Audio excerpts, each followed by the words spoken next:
dama ko wax pour bég ci, dama ko wax pour sant yàlla. doomu sëriñ a ngi toog bu bëggul taalibe.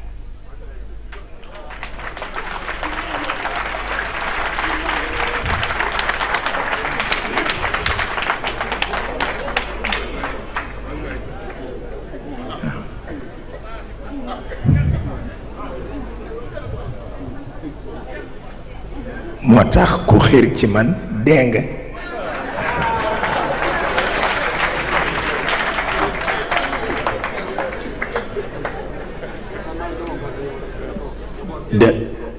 dama leen di yërëm sax wallaay, ndax bëgg nit di toog fukki at doo ko gis, waaw, te sa bëgg-bëgg di yokk, loolu ca yàlla la jóge.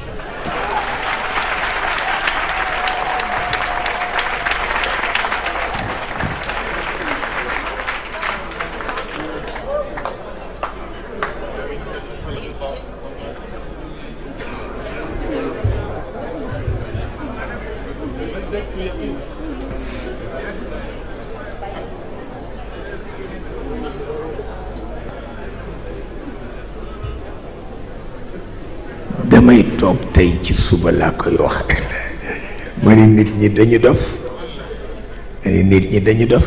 yow ki nga bëgg ñaar fukki at a ngi gisuloo ko, te tey nga gën a xeer ci moom, c'est que da nga dof.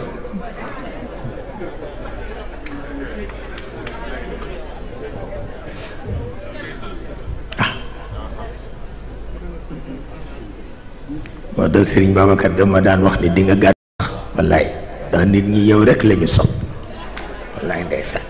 li ma xaw ma li ma la tudde ki ma gën a sopp ci àdduna moo tax wala de, waaye nit ñi yow rek lañu sopp. waaw